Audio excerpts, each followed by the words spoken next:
Olivier Renaud, la chronique du jour, pour Radio Armex.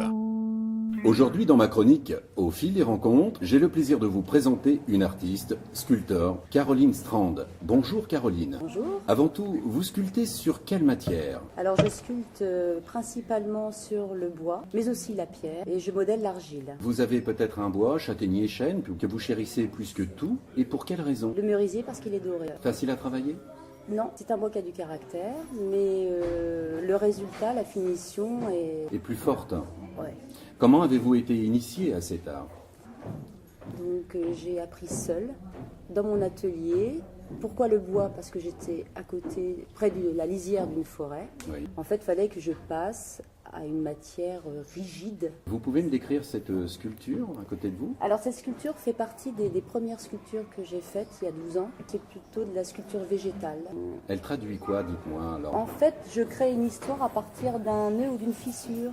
Ça vient au fur et à mesure que je travaille la sculpture. Hein, mais je pars d'un nœud, d'une fissure. Et je tourne autour, ça fait des entrelacs. Tout à l'heure, vous me disiez que vous étiez autodidacte.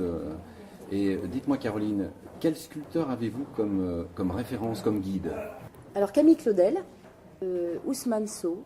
Alors, Ousmane Sow, il a habillé le Pont des Arts dans les années 80. Oui. Il fait des sculptures monumentales, des personnages. Vous avez donc votre propre signature à travers ces sculptures.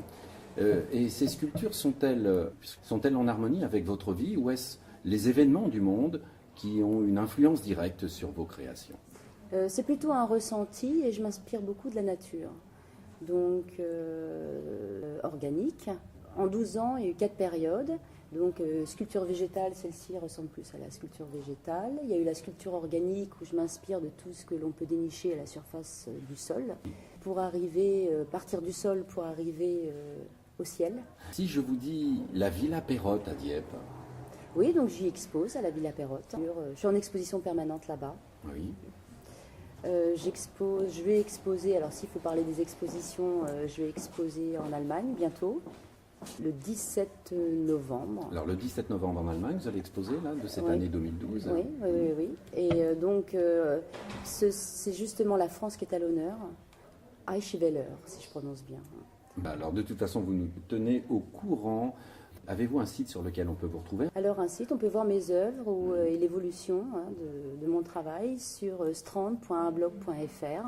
Des créations à venir? Je vais continuer dans la nouvelle période dans laquelle je suis en ce moment, qui est les paperwood. Ce sont les effets pliés trompe-l'œil que vous avez pu voir dans cette exposition. Oui, et me consacrer au land art et de la sculpture éphémère. De la sculpture éphémère, on est bien d'accord. Oui, je pense que quand on est arrivé à un certain nombre de sculptures, on a envie d'aller plus loin. C'est le plaisir de la création avant tout. D'être plus en harmonie, comme vous disiez tout à l'heure. Écoutez, vous nous tiendrez au courant de toutes vos découvertes, vos projets. Je vous remercie pour cette interview au fil des rencontres. Et je précise à nouveau pour nos auditeurs qu'on peut aller vous voir sur votre site, sur strand.unblog.fr. Merci Caroline Strand. Merci.